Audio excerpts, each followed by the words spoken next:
भगिनींनो, नमस्कार भगिनींनो. आज आम्ही संत श्री दोला महाराज वृद्धाश्रम उमरी पठार तालुका आर्णी जिल्हा यवतमाळ या ठिकाणी आलेलो आहोत. आणि आज माझ्यासोबत खूप छान ताई या ठिकाणी मला दिसलेल्या आहेत. ताईंचं नाव ताई स्वतःच सांगते. ताई, तुमचं नाव काय आहे? सुलभताई ढोमणे ह्या वृद्धाश्रमामध्ये गेल्या 1.5 वर्षापासून इथे आहेत. आणि आता येतो आहे जागतिक महिला दिवस. ताई खरं तर सुशिक्षित आहेत. ताईंचं पोस्ट ग्रॅज्युएट झालेल्या आहेत ताई. आणि ताईंना खूप चांगल्या प्रकारची नोकरीसुद्धा लागत होती. पण माणसाचं आयुष्य हे कशी कलाटणी घेईल तर हे आपण सांगू शकत नाही. सुलभताई, काय सांगाल, तुम्ही कशा काय इथे आलात? इथे म्हणजे मला पॅरालिसिस झाला, 4 वेळा पॅरालिसिस झाला. सोबत माझे मिस्टरही आहे. पण त्या पॅरालिसिसमुळे म्हणजे मग काहीच करता येत नव्हतं. मुलं बाळ नाही आहे. त्याच्यामुळे आता पुढचं आयुष्य कसं काढायचं. मला बऱ्याच लोकांनी सांगितलं की तुम्ही उमरी पठारला जा, तिथे चांगलं आहे. तर मग मी माझ्या मिस्टरांसोबत उमरी पठारला आली. तर तिथे अगदी खूप चांगली सोय आहे. मुख्य म्हणजे बाबांचा आधार मिळाला आहे की जो अपेक्षित होता की आपलंही आयुष्य असं चांगलं जाऊ शकतं, की एका माणसाने एका व्यक्तीने आपल्या आयुष्यात काय बदल होऊ शकतो ते इथे येऊन कळलं. आश्रम बघितल्यानंतर बाबांचा खूप मोठा आधार मिळाला.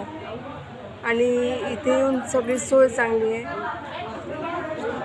ताई, तुम्ही इतके शिकलेल्या आहात, तर तुम्हाला असं वाटतं का की आपण चांगलं असतो तर काहीतरी वेगळं क्षेत्रामध्ये आपलं स्थान निर्माण केलं? निश्चितच. पण काय परिस्थितीपुढे काही काही गोष्टी आपण बनून जातो. हे अपंगत्व कसं काय आलं हे तुम्हाला? आता मला पॅरालिसिस झाला.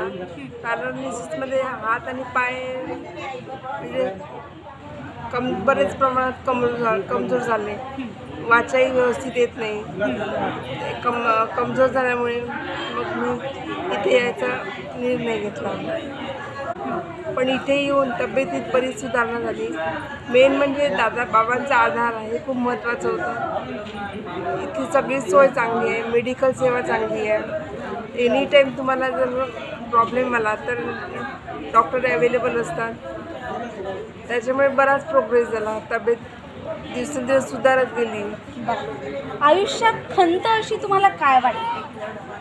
आयुष्यात पहिले वाटायचं की आपल्याला सगळ्यांना मुलं बाळ आहे, आपल्यालाही पाहिजे होती. पण आता इथे येऊन तो भ्रम नाहीचा झाला की मुलं सर्वस्व नाही. कारण इथे मुलं बाळ असणारे पण कपल आहे की ज्यांना मुलं बाळ नाही आहे. मी तर म्हणते तुम्ही सुखी आहे, नाही आहे तर ते दुःख नाही की आपल्याला मुलं बाळ नाही आहे. जागतिक महिला दिनाच्या निमित्ताने तुम्ही काय संदेश द्याल ताई आपल्या महिलांना? संदेश देऊ इच्छिते की आपल्या मुलांना किंवा आईवडिलांना वृद्धाश्रमात पाठवू नका.